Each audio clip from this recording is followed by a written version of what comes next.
So let's talk about render passes. I'll show you here, I've got a full scene, and then we're going to split up our passes into character, environment. Now I'll talk about this eye mask a little bit later. And then wedge test, that's just an extra pass we'll talk about in a future chapter. But for now, the basics for compositing, you would normally output your characters separately from your environment, and you would comp this on top of that. But first of all, this is just a standard render node. You can see that there's one output that it's going to go out to on disk, which I will talk about in a little bit. But when you're talking about render passes, normally you're going to be splitting things out by visibility or matte, and that is just set up by Arnold object statements. So, or Arnold object settings, pardon me. So you can see that is up here. So if I needed to render a character pass, but I need the background to be invisible. However, since I'm comping the character onto the environment, I need, say, the feet to be held out by the floor or something like that. Then I would set a ray flag on the environment. So you can see a cell statement here where I've applied a matte override onto different environment outputs. Right? Conversely, if you're rendering the environment, you're going to have Arnold object settings to turn the camera visibility to be off for the characters. Sometimes you will want to matte instead, but for the way I'm setting this up, I'm going to actually set the ray camera visibility to be off for this selection of things. So the two characters and then the animated objects, since I'm actually grouping the animated objects with the characters. Animated objects meaning like props, you know, papers in their hand or remote control or something like that. Now, if I would just went and hit render here, if you didn't have a gaffer, of course, you would be rendering black. So, but what I'm going to do is go up to the gaffer sequence node for a second. And I have some things that I had set up originally in here. I'm going to actually just talk about that later. So I'm going to copy this out here. What I'm going to do is just start with a skydome light.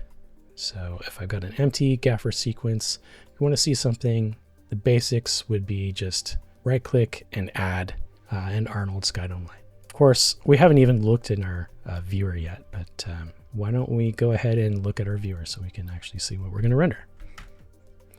So I clicked on Geo and just hit Control plus on my keyboard. And now I can zoom out and you can see we have this entire house asset. Okay. And the action for our sequence takes place in this room here. Some of these objects have been pruned. Actually, they're one-sided, so you can see you can see through the wall here, but if you go around to the other side, that's a solid wall. Right? That's just the viewer not showing double-sided geometry. I believe that Arnold is going to cast a shadow. So if you had an outside skydome light like we just created, it's not going to shine through here unless, of course, we hide things like windows. And so if we went back up to our prune stack here, you would see that I have different assets that have been pruned, and these are just window panes and stuff like that so that the light will come through. Now, if we were actually going to see the pane of glass in our camera view, I wouldn't prune it. Instead, I would just set the ray visibility to be off for casting shadows. But for now, this is good enough since we don't see the windows. All right, and of course we need to look through our camera. What does our camera look like? Let's go over here. Here's our camera. So click on our list. Sometimes you'll see it, sometimes it won't show up, but here it is. Here's our camera. Look through that, and that is our shot S1010. Okay, we're on frame 1.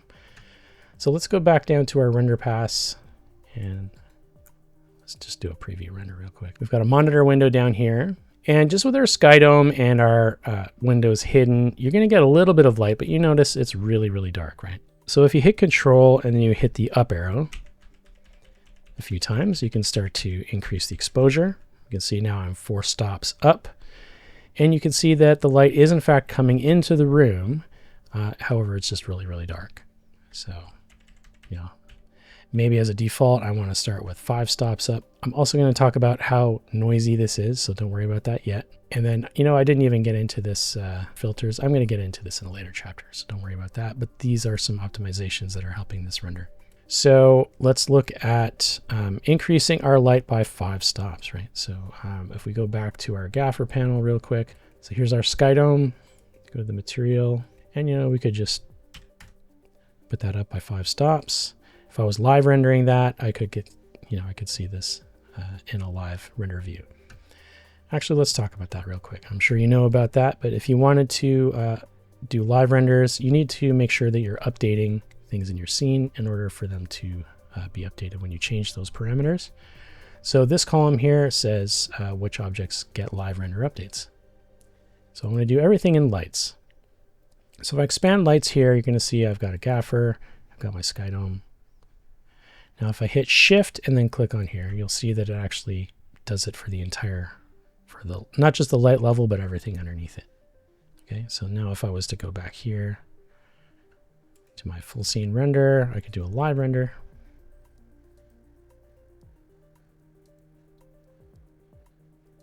Now this is really, really super noisy, and that is because you have a huge sky dome light outside the windows. It's really, really inefficient. And so there's actually a way that you can get around that. And I had that set up in here, but you could traditionally just make an area light and put it in the window and have that shine in here. But what we can do is create what's called a portal light. So over here, let's right click and add, we'll just make an Arnold quad light. So then Arnold quad light, we would go to geometry and we want to check this portal checkbox. Okay, let's go ahead and move our light here. So let's select our quad light. Let's scale it up here. Okay, so we've got a little quad light. I'm going to put it in the window here.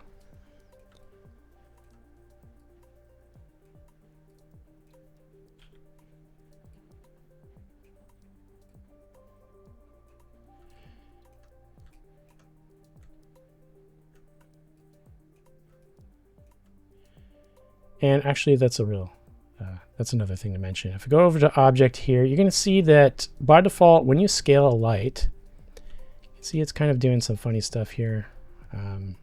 Where I scale it and then it changes. It's because by default, these are set to expressions. So you could actually detach that by just setting these to constant values. I think you can leave Z alone. You just want to change X and Y, right?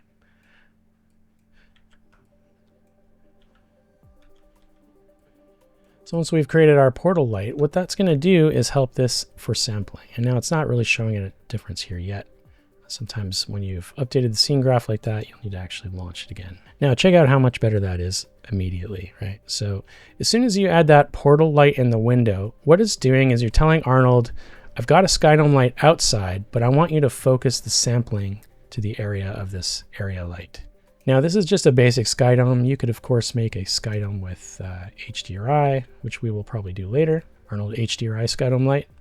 And then you could put whatever HDRI you're going to use on that light. And then the nice thing is you get a little bit more textural detail on that.